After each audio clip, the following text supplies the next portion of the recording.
All right. Welcome. I am James Oliver Jr., managing partner of Kabila Ventures, a new venture firm coming soon.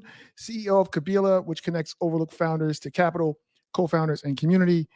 Husband to an amazing wife, and co-founders of the world's cutest twins, Zoe and Thaddeus. If you disagree, I will fight you. So, look, we're just getting started here. If you're out there listening to the sound of my voice, tell us where you're coming in from in the comments, please. Please share this on your social media channels to invite your friends to join the conversation. Also, as we get into this, please drop your questions into the comments or in the comments section, and we'll do our best to get to all of them. If you're an early stage founder, you know how challenging it's been the last 2 years to raise capital. So today we're going to have a conversation with Justin Bell, an investor with Detroit Venture Partners, about what are three things he's seeing right now that are working well for founders who are raising money. So we're going to get right into this. What's going on? Welcome, Justin. What's up, baby? James, what's going on, man? Thanks so much for having me today. Yeah, good to see you. So we got Adam coming in from Indy. What's going on, Adam? We got Peachy coming in from Florida. Hey, Peachy, good to see you. Good to see everybody. So before we get into it, tell us a little bit about Detroit Venture Partners. What stages do you guys invest in? Yeah, totally. So I'll give you a little bit of background about DVP. So we are the early stage investment fund for Dan Gilbert's family office. And for Danny those who Gilbert being there, you go. Yep. Yep, Dan Gilbert, who is the chairman of Rocket Mortgage, the biggest residential mortgage lender in the U.S., and he's also the owner of the Cleveland Cavaliers and a few other businesses. So we are investing money straight off of his balance sheet, not your typical VC. We're a real deal family office. And to your question about how we invest, like I said, early stage, seed stage, up to Series A. Some So appetite for pre-seed through Series A.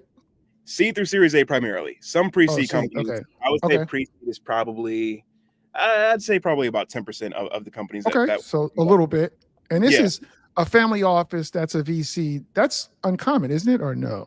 yeah, it's pretty uncommon. It's pretty uncommon, but because Dan has such an entrepreneurial spirit and like has got entrepreneurship running through his blood, he's a sort of like a edge case where he wants to invest in entrepreneurs, and most most wealthy folks don't want to tolerate that sort of No, risk. most of the family offices, they'll just invest in the funds like Kabila Ventures and do it that way. But he's directly investing, which seems different. That's cool. I love that.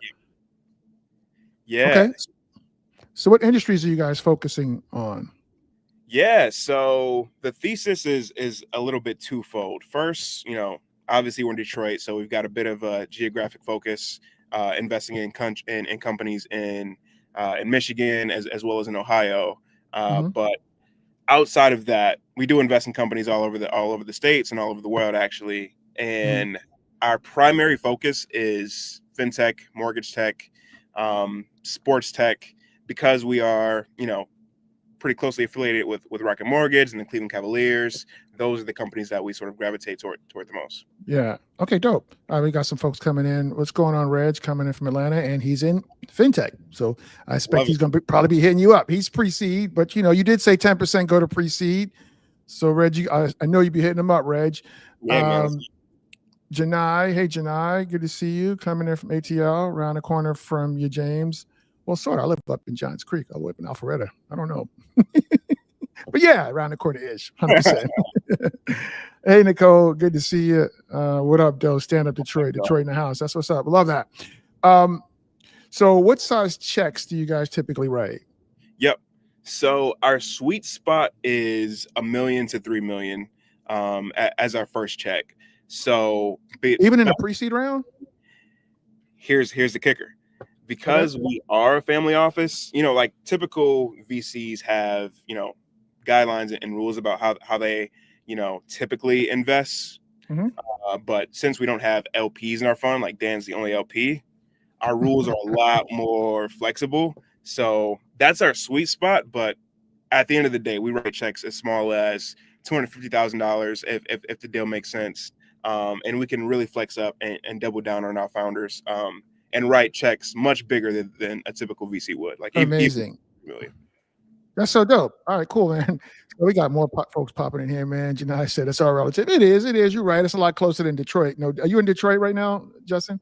Yeah, I'm in the D, but I'll be in You Atlanta got, in a couple weeks. I got snow. Oh yeah, it snowed today. It snowed this morning. So sorry to hear that. You don't shovel snow in Atlanta. That right, James Washington. That's what's up, baby. All right. So we got Roy coming in from Gainesville, Florida, listening and learning. That's what's up, Roy. Welcome, welcome, welcome. Hey, good to see you, man. Yeah, Kaylin coming in from North Carolina. Welcome, Kaylin. And James. Yeah, what's up? Texas Atlanta, man. What's up, man? Good to see y'all. All right, cool. So let's so before we get into the three things, we're gonna talk about three things that Justin is seeing that's helping founders raise money right now. And look, I mean, if you come to these regularly, I know I sound like a broken record, but this is really important. I say this all the time because it's important. Investors invest in lines, not dots. If you think you might want to raise capital now or in the future, if you look at my LinkedIn profile on my pin section, I have a video conversation, and it says, founders, instead of trying to raise capital, you should raise relationships. If the first time you meet an investor, you ask for a check, you have failed. So you have to build relationships. You have to investors invest in lines, not dots. You have to make these dots and help the investors create a line so they know you and feel comfortable writing a check. You can't just roll up off the street and be like, yo, write me a check. That's not how that works. So come here. If you think what he's doing makes sense to you, connect with him on LinkedIn or email or whatever. I'll put up his contact information here shortly. Reach out to him. Hey, I saw you talking with James. I appreciate what you said about X. Please connect with me. Can I add you to my investor update list? These are the things that you need to be doing. This is why you show up in these spaces, not because you're going to just like DM him and get a check tomorrow. It's just, I know most of y'all out here listening know that, but some people don't. You would be surprised. So Justin's shaking his head like, so before we get into this, man, can you please tell the story about how you got into venture capital? I love that story. Please. Yeah, totally. It's really funny. It's a bit serendipitous, as life often is. So my first week of law school, my law school classmates are probably like, dude, what the hell? But my first week of law school, I was late to my orientation because literally a couple weeks before, I had sent a cold email to Rashawn Williams, who is the GP or was a GP of Queensbridge Venture Partners, which is Nas venture capital fund. They invested in some big companies like Ring, Lyft, DraftKings, like some real big unicorn exits. And I was living in Atlanta at the time, very new to the VC space, and frankly didn't know any other venture investors in Atlanta. He was the first one I knew of that was local. So send a cold email. I'm like, hey, I'm in Atlanta, starting law school, would love to like learn more about the space. And like when was this? This is crazy. When was this? This is August 2021. So this is recently. This is pretty recent. Yeah. So you got a VC successful. Keep in mind, this guy's very successful. He's part owner now of the Falcons. He's also on Shark Tank. He's also my Morehouse brother who's connected me on LinkedIn. I'd be hollering at you, Shine. Holler back at your Morehouse brother now, but I digress. Anyway, continue. Sorry for that. Yeah. So I, I reached out with some admiration, like, hey, there are few Black men in this space who have these uber successful exits, billion dollar exits in your portfolio. Would love to learn more. Who better to learn from than you? He invites me to the crib, like. So he invited you to his house on the back of a cold email. Dude, yeah, I'm thinking like, meet at a coffee shop somewhere in Buckhead or something. That's crazy. Who does that? Yeah, right. Okay, go ahead. Yeah, pull up to the crib. Beautiful home, as I'm sure you can imagine. And we sit down, and one of the first questions he asked me is like, well, first he's like, did you go to Morehouse? I'm like, nah, I went to Georgia State. I went to Morehouse. But afterwards, he asked me like, why are you going to law school? And I was a bit stumped, other than I knew I was one of those people who, I think I was 24 at the time. If I didn't go then, I was going to be that like 50-year-old in the back of the classroom getting a JD because it was going to happen. It was just in the cards for me. But long story short, I left that meeting sure as fire. Like, this is possible. One, Mhm. Being I a VC is possible for you? being a VC is Okay. possible, is within the realm of possibility. Requires some Yep. hard work. I can do it. Yep. And two, while I'm in law school, I'm going to spend, I'm going to use this time to really develop my chops, develop my skills in the VC space. So that's what I did throughout law school. I clerked at a VC startup law firm called Junto Law. Got my skills there, and sort of that led me to getting into the investor side of things. Okay, so the thing I love about that story is because you shot your shot, right? I mean, a lot of these folks in the comments, I know some of them, and I see them shooting their shot all the time in person on social media. So, like, you have to shoot your shot. You never know. I can't believe you reached out to him, Cole, and he invited you to his house, and that's how you connected to him, and that's how you got into venture. Another person here, Tim. What's going on, Kim? Tim coming in from Houston. I think I met Tim over on Blue Sky. Doing anything with HR tech? You're not doing anything in HR tech, are you, Justin? HR tech. We look at some HR tech companies, and if it makes sense, yeah, definitely. We'd love to connect. Okay, dope. All right, cool. So I love that story. So let's get right into it, man. Three things, folks. If you have questions, we're here for 30 minutes, so we got 18 more minutes. We'll do our best to get to all your questions. Please share this on your LinkedIn channels, wherever you're watching this. We want to invite some more people to the conversation. But drop your questions. Like, we'll do our best to get to them. So three things you're seeing that are helping right now founders raise money. Some stand the test of time, some are specific maybe, but like, what are you seeing? Yeah. What's the first thing you're seeing? Yeah. First, I actually want to riff off the sort of conversation we're having of shooting your shot and following up. Shoot your shot and follow up, because a lot of the narrative around the VC industry is if you don't have a warm introduction to an investor, they're not going to write you a check. That's probably 80 to 90% true, but it's not always the case. We have at least one of our portfolio companies that is from a direct send us a pitch link on your website. You know what I mean? So a lot of founders have this idea of, if I don't know anybody, then I'm not going to be able to, make a deal with these investors. That's not Right. necessarily true. You can reach out on LinkedIn. I respond on LinkedIn messages. You can send your deck via the VC's website. We look at those. You can ask a friend to make an introduction. It works. And then I think take a pause for a second right there. If you see some founders that are portcos, reach out to the founder. Ask the founder to make an introduction for you. Like, but you got to get to know the founder first, right? Again, you got to build rapport, relationships, and ask them after after you build rapport and they know you're not psycho, if they'll be game to connect you to the VC. Totally. There's so many ways to. How about this? First, we'll talk about the ways to get meetings with the VCs, and then we'll talk more about like how to actually close a deal and become a venture backed company once you meet these folks. If you are interested in meeting a VC just to like get the conversation started, don't reach out to the partners. Reach out to an associate or an analyst like myself. Bro, that's the opposite of how I move. Yo, It I depends on go who to the you top are. of the food chain all the time, man.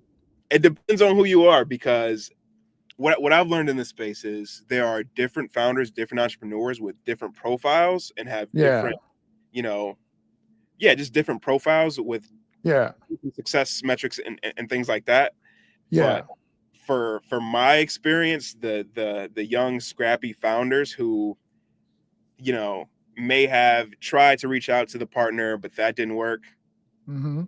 The associate, me, I'm gonna respond. Like I Yeah, am on the hunt for deal flow, uh, you know, constantly doing whatever I can to sort of like meet that next unicorn founder. And you never know who it is or where they might be. yeah. And partners have a lot of relationships to manage, are very busy traveling and doing things like that. I'm in Detroit. I'm in the office. So I think that's a good tip in terms of. Yeah, and I love that because if the partners are not getting back to you, you have to get in where you fit in, right? And if Yeah. you really want them to be an investor, you should do exactly what you said. I think. And everybody's a decision maker. I've realized this too. even our executive assistant, she's like the quarterback of our team. Really? People, How so? What do you say that? I mean, she has all of our calendars, and if there is a founder who wants to meet out on a certain day, time of or visiting Detroit at a certain time, like if anybody can get something on the calendar, she can. Like everybody is Right. a decision maker, so don't discredit. Yeah, no, that's a good point. That's a good point. So Ron wants to know if you coming in from Vegas, future work, you guys do any of that stuff? Yeah, we are industry agnostic. We do a little bit of everything. A little bit of everything. Yeah, I mean, Kabila Ventures, once we launch, so we're targeting our first close of our fund end of March, and we're going to be industry agnostic as well. We're going to be investing in Overlook founder teams as well. So, Reg, so this interesting question: how are you defining seed pre-seed in your firm? He's found the definitions vary. Like, how are you thinking about that? Yeah, founders ask this often. Definitions vary. It's very arbitrary.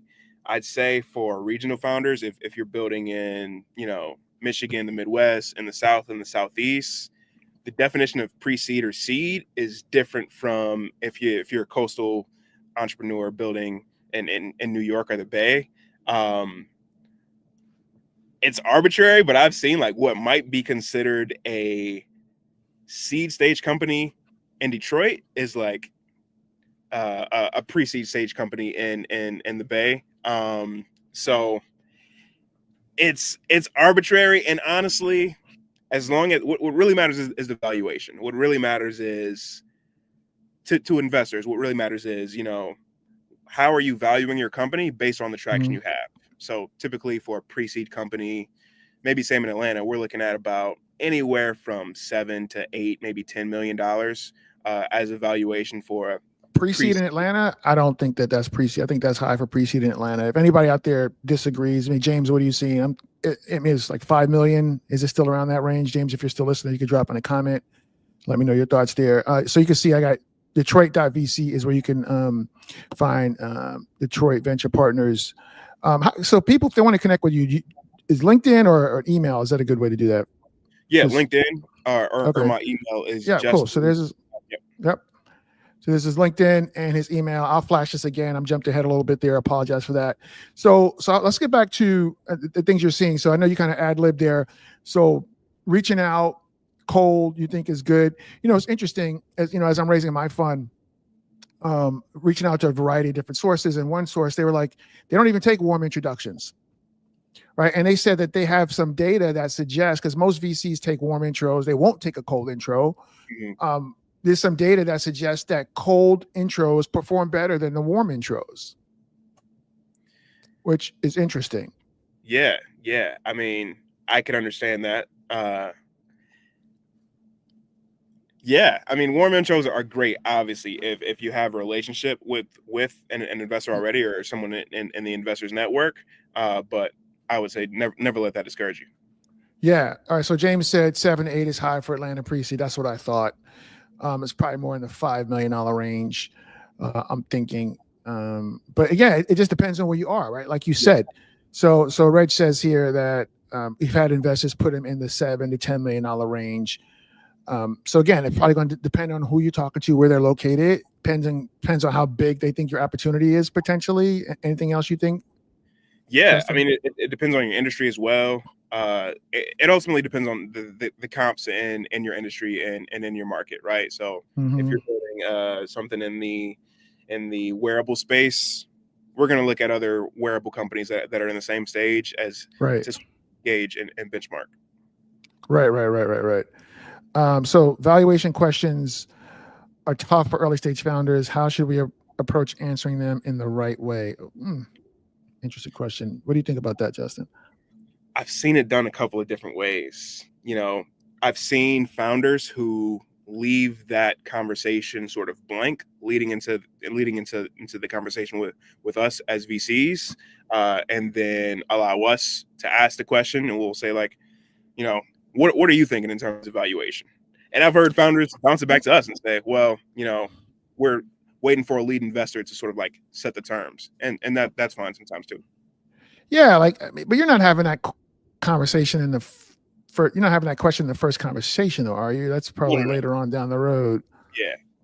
Later on down the road. But no, I think that's good advice there. All right, so reaching out, shooting your shot. Like, what are some of the other things that you're seeing that are working for founders raising capital right now? Yes, I'll just say following up, because when you are talking to a venture investor, things are very cyclical. Like sometimes the pipeline is robust, and we have a 3-4 hour investment committee meeting every Monday, and there are times when we can't even get through all of it because there are just some like hot deals that take up a lot of discussion. There are other times when the pipeline isn't as robust, and oftentimes for founders, you may be approaching an investor at the wrong time where there are 4 or 5 really hot deals, and your deal may be a great one. It's just that it's the bottom of the priority stack because everything's on fire right now. And I've had founders recently who have followed up with me after that season, and I didn't even prompt them to say, "Hey, follow up when things are lighter." They just did. Specifically at this time, it's right. It's the end of the year. There's not much going on, and now we actually have the time and capacity to like give it more of a look that we didn't have during the summer Mhm. because Right. Well, because you were on vacation during the summer. that's Sorry about funny. that, bro. Sorry about No, man. Yeah, so that. Yeah, shade intended. Sorry. Not sorry. no, I'm good, but yeah, man, Hilarious. follow up, and even if an investor doesn't write a check the first time you meet, Yeah. schedule a quarterly or semi-annually check-in to give updates, and it might just make sense at a later time. Yeah, look, like nobody's going to write you a check the first time. As I said before, if first time you meet an investor, you ask for money, you failed. And yeah, so you could check in, you could ask if you could add them to your quarterly or monthly investor update. I think that's a good way to keep them engaged. With your investor updates, make sure you make them skimmable, right? Have a TLDR at the top. I can't tell you how many things I see. It's just like this novel, like nobody's going to read that. Like they're just not, especially if they didn't ask to be on it. So I And think to that that's, huh? investors, I said to that point too, as investors, we're typically like looking for the numbers in there. The story's great, but the numbers are what attracts eyes first. Right. 100%. All right, cool. So, and you have, so we got like 7 minutes left. If you have questions, guys, please drop them in the comments.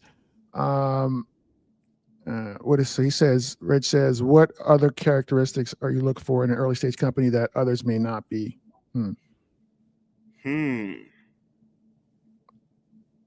Wow. You know what? Wow, this is a good question. I think I learned this from another investor. There is a fund called True Ventures, and Oh, they've that's sort of Clarence. Clarence. Yep, Yeah. I was texting Clarence. with him this morning. Oh, sweet. I absolutely love Clarence. Yeah. They've been on tour in like Atlanta and Detroit Mm-hmm. and a few other markets, sort of just having conversations with investors Mm-hmm. and eh, conversations with entrepreneurs. Mm-hmm. It's called True One, Talk. True Talk. Yep.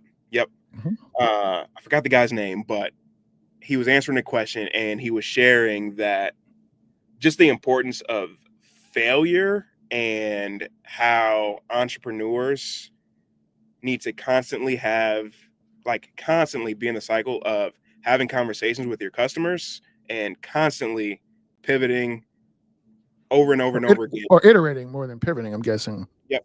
Iterating over and over and over again until you find your product market fit, until you find that thing that's Yeah. really. Yeah. So one point I want to make about following up, because I see some really smart investors that I know on social media talking about this, and they're saying that there's a correlation between the success of a startup and how effectively the velocity of the follow up, right? Are they like getting back right away with, back to emails when you ask for information as an investor, they're getting right back to you just on it, right? They're saying that there's a correlation between that and how successful that founder will be. So yeah, definitely follow up. It's a signal that you're serious, you're on top of things, you're determined, you're focused. I think these Yeah. are good signals. And again, like they're investing in lines, not dots. You're helping them connect the dots and make a solid line that they want to write a check against. So I think that that's a good point. Yeah. Uh, do you want to And add anything to that? yeah, man, to your point of signals, so much of investing, so much of life is like unconscious. We've got a lot of data in the VC industry about unconscious bias. Uh, and there's also a lot of unconscious signals that come up, and the velocity of following up as founders, like as investors, I don't even think I recognize it, but unconsciously I register that, oh, this person is very on top of things, and maybe this is the correlation to how they communicate in their sales conversations. And that doesn't even surface at the conscious level sometimes. Right. No, it's a good signal, right? It tells you something about, because at the end of the day, how you do anything is how you do everything. Right. And you don't know them, you're trying to get to know them. So that's a really strong positive signal. So from James here, determination regarding pre-seed to seed, we were talking about there earlier, traction, sophistication of founders, build out of team, understanding of chosen market, etc. But like Justin said, arbitrary to the investor. Exactly. All right. So Adam says that Tyler Dank at Beehive is a shining example of great investor updates and building in public. Cool. All right, cool, man. Anybody else got any more questions? We have 3 minutes left here. Just if you have any questions, let us know. Justin, when are you coming back to Atlanta? I will be back in the ATL for the week of Christmas. Okay. And then I mean, like my grandparents are there, so I'm basically back in Atlanta at least once every couple of months. Are you going to be taking? Oh, so it's a lot of Atlanta investors on this call because I'm in Atlanta, and folks, like, hold on, I'm gonna drop this up here again for y'all to see. This is his email, Justin at Detroit.vc. Hit him up, right? But put a compelling subject. Hey, saw your talk with James on LinkedIn as a subject. Okay, he will open that. Probably gets 100 emails a minute, dumpster fire. But if he sees that, it's like, okay. And then just say something that he said that resonated with you. And hey, I'm doing XYZ. Here's why. Gain to learn more. Here's my deck. And just be proactive, but just be smart about it. Don't write a long ass email because nobody's going to read all that. Yep. But like, he's here, and just connect with him.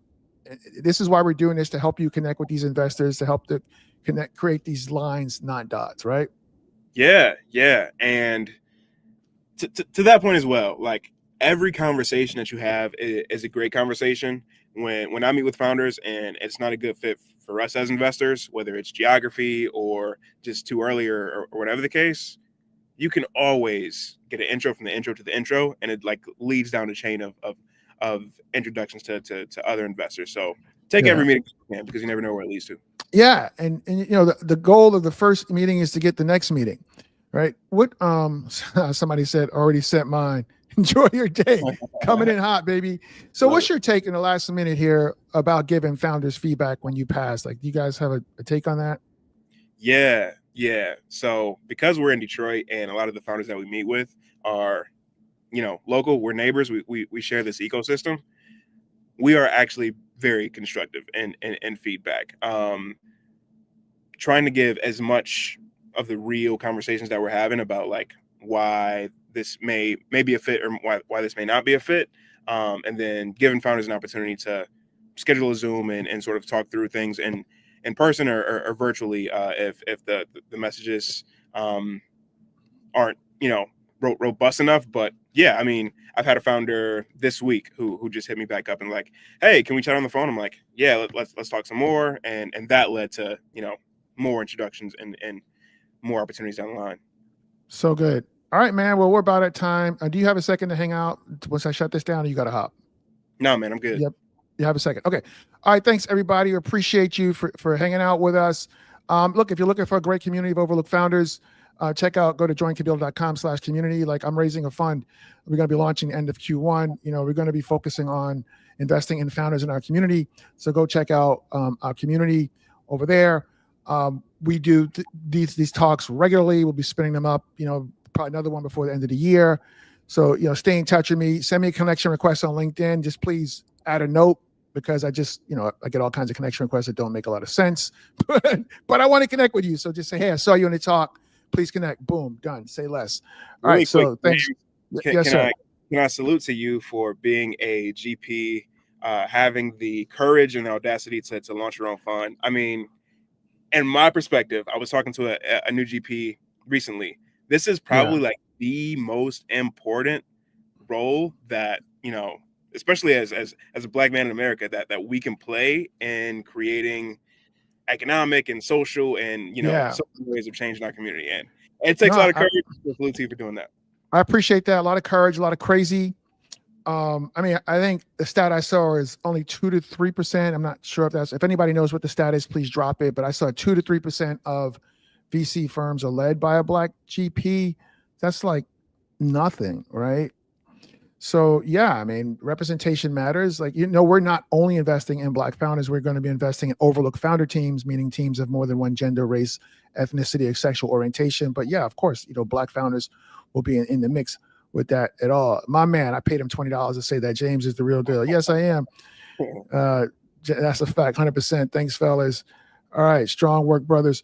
All right, cool, y'all. I appreciate you. See you next time. If I don't see you before the holidays, have a good holiday. Merry Christmas, Happy New Year, all that. Happy Hanukkah, all that.